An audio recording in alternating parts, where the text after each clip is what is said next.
a sudden I thought I was living in a science fiction movie. I was like, is that Senator Palpatine on my TV screen? But it was just Donald Trump talking about the Space Force.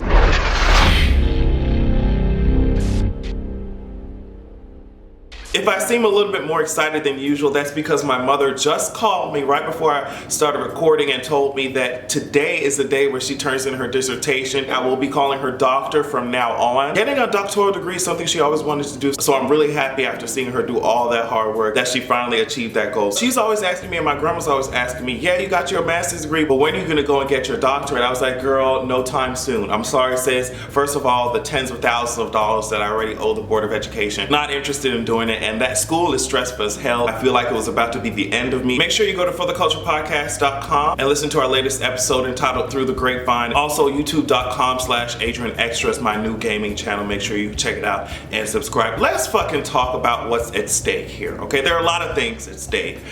First of all, Donald Trump seems to not be understanding the dire situation that he is in at this moment, okay? He's over here talking about terrorists and shit, trying to distract us, when Paul Manafort is apparently, he could be facing 305 years in prison. Girl, just hang it up. Girl, hang it up. Just cooperate, girl. Just go ahead and plead guilty and just give them the information that they need. Sis, 305 years in prison, girl, it's not worth it. You won't even go through one wash cycle of that shit. And it's on light wash. Girl, I mean, people who were close to him, people who are close to him are dropping like flies. They're over here pleading guilty. They're getting indicted. And he's just lollygagging through terrorists and shit, thinking that that shit will distract us. And what's really distracting is that his ass does not know how to spell Marine Corps. Look at this. Y'all talking about kneeling down during a fucking national anthem is disrespectful to the veterans, but here his ass is a whole president and can't spell Corps. Get his beanbag chair shaped head ass on out of here. As I'm speaking right now, we have a National Walkout Day happening where students and teachers are just like, fuck it, girl. We're protesting. Too many of us are dying in the school. We're going to these institutions to learn. I know that Betsy doesn't believe that institutions are a real thing, but we're going to these institutions to learn, and we're ending up with dead kids and dead teachers and shit. Something has to change, and they realize that it is a systemic issue, and Donald Trump doesn't have anything intelligent to bring to the conversation.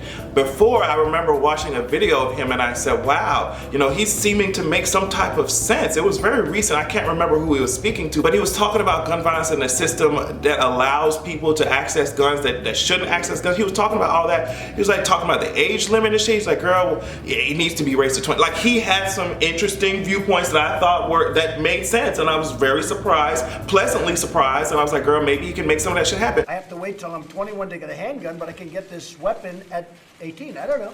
So I was just curious as to what you did in your bill. You didn't address it, Mr. President. Look, I think you know why? Because you're afraid of the NRA, right? They do have great power. I agree with that. They have great power over you people. They have less power over me. But as the time progressed, we found out that he came to the NRA. The whole raising the age thing was just all talk, as I fucking suspected. As I suspected, because it was very surprising to hear something like that come out of his mouth. So while these politicians are allowing the NRA to inflate their egos, maybe they have a few jerk sessions or two, real people who are being affected by this shit are actually taken to the streets and saying something. So it's just interesting that throughout all of this, all we hear from Donald Trump is silence. And I say silence because even when he opens his mouth, I don't hear shit.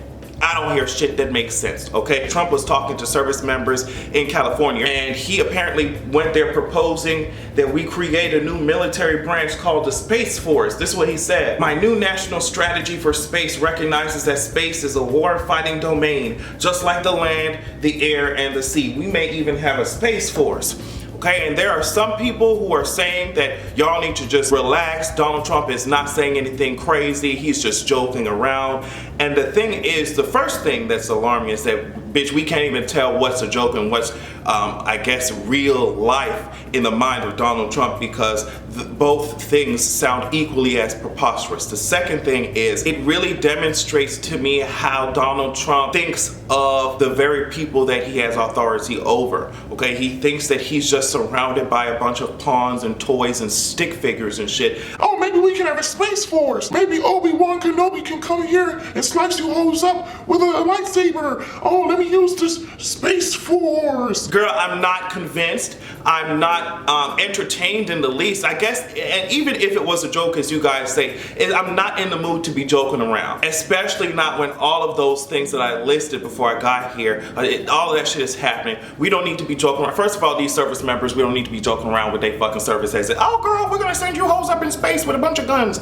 Let's see what happens. It's just, it really comes across as tone deaf. I guess that's what I'm trying to say. It sounds juvenile, it sounds elementary, just like his ability to run the country. He also said we're going to Mars, and if Hillary won, that wouldn't be happening. I'm just like, girl, it has been a fucking consensus to get to goddamn Mars, so I don't understand why you're making it partisan. Whatever. But speaking of somebody who probably feels like they've been left stranded on a barren planet. Okay, Rex Tillerson ass is out here. He didn't even know the fact that his ass was fired. Okay, had to find out on Twitter. And it's just, how much of a coward, how much of a pathetic ass coward do you have to be to fire somebody over the internet instead of fucking calling them in your office and telling them like the fucking man you claim that you are? Donald Trump, it doesn't make any fucking sense. But let me tell you the real reason why Rex Tillerson ass was fired. We're gonna get into some real fucking tea. Okay, so fasten your seatbelt. Rex Tillerson apparently condemned Russia for an attack against a Russian double agent and their child. So while the White House said that shit was fucked up, like girl, that shit, it should not have happened on UK soil. It was a bunch of fucked up shit that Russia was up to. And the White House, they said it should not have happened, but they did not blame Russia for it. What happened is Rex Tillerson went out and said, girl, I'm blaming Russia for this shit. The State Department had a stronger view than the White House. And for that, I mean, the next day he was fucking fired. I think I read a statement from a spokesperson that said that he didn't even know the reason for why he was fired. He said he's gonna miss all his colleagues and shit. And it's crazy as hell, but I just want everyone who is involved to understand that that's what happens when you lay your ass down with Donald Trump. Says you're gonna wake up with, I wish I could say fleas, but what you're gonna wake up with is nothing, because you're not gonna wake up, sis. Donald Trump will be the end of you, sis, okay? Especially those of you who are close to him, you're trying to defend his ass like this is some type of give me glory or give me death type of tea, sis, you're gonna get death. Okay, I know a lot of you may think that you're gonna get glory, but you're going to be extinguished. And that was made very apparent by this special election that was happening in Pennsylvania. Let's talk about it. So Democrat Conor Lamb, he's the apparent winner of the special election in a solidly red district. That it was historically red, and they won by 20 points. I think Trump won by 20 points the last time that an election was held in that area. So what's happening now is Republicans are they're shaking in their fucking boots. Okay, because they're realizing that the brand of, if they had one that was salvageable, the Republican brand is going down the goddamn tubes. I mean, it already was. They're realizing that Donald Trump is not helping out with that case because he's starting to become unpopular even with his base. The Republicans in DC already know that his ass is deranged, but they're trying to see how much of their agenda they can get pushed forward underneath this dummy of a president that we have. But this special election with this Democrat winning in a historically Republican district is crazy. It's putting a lot of these Republicans on retirement watch, and it also makes a lot of implications about what's possible in the next election. The two big inferences that you can draw from this is that money will not help you if you're a Republican at this point in this climate.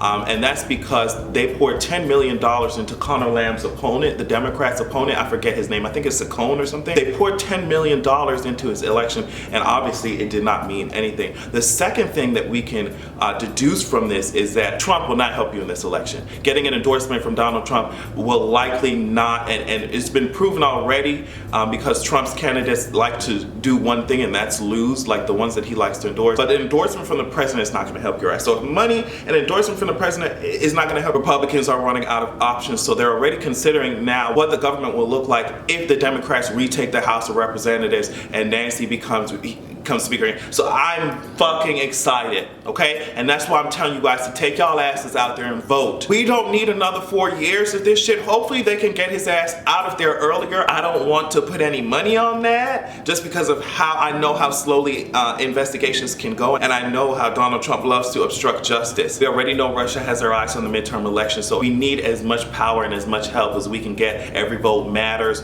Take y'all ass out there and vote, even absentee ballots. Take y'all ass out there and vote. Y'all Y'all remember that story where this ranch packet or this fucking slice of provolone cheese, Brianna rubbed her used tampons and other shit all over her black roommate's Jazzy. Remember that hashtag justice for Jazzy? Rubbed all types of crazy shit all over her roommate's things, got her sick, was putting her toothbrush in places. Y'all remember her? Well, the student, she receives a special type of probation that allows her to avoid a criminal record. Now, based on these two skin tones of the people involved, I already knew that this was going to be the outcome.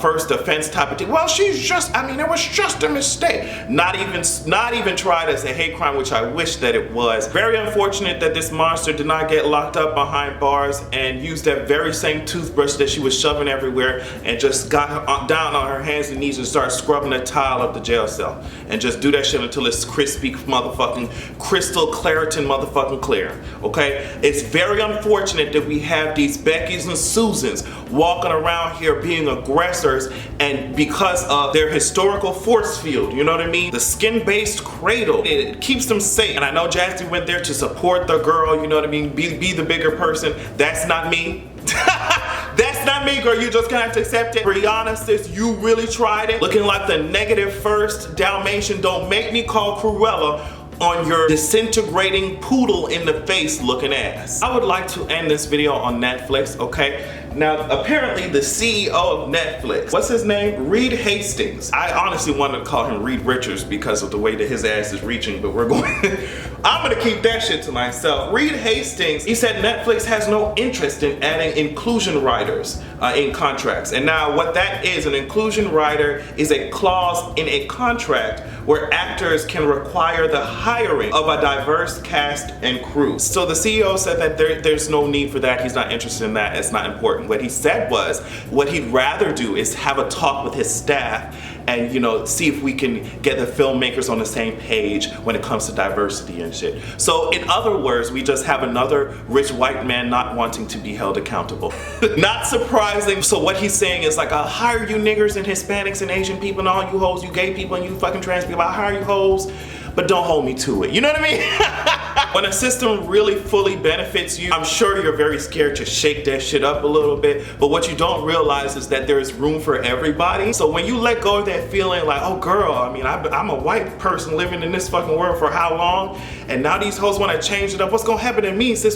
There's room for everybody. Okay, so instead of taking up all the room at the table, girl, move your seat aside and allow somebody else to have a fucking seat at the shit. Girl, there's room. There is room. Stop being paranoid, sis. But what that tells me is that Monique was right. Monique was right, as I said. Monique was correct about what's going on. If this is their view on how to handle diversity or how to handle these topics or even talk about these topics, then I can only imagine what's going on at the lower goddamn levels. And I'll just take one example that came out this week. For those of you who watched The Crown on Netflix, a producer from The Crown admitted that Clary Foy, who was the goddamn queen in the show, Clary Foy was paid less than Matt Smith, I think, who played her husband, for their 2 seasons of work. So it just goes to show you that when people are speaking and they are talking from a point where a lot of people who look like them are disadvantaged, you need to listen to what the fuck they're saying. If who I am, if my identity, if my appearance, if how I was born causes society to ignore me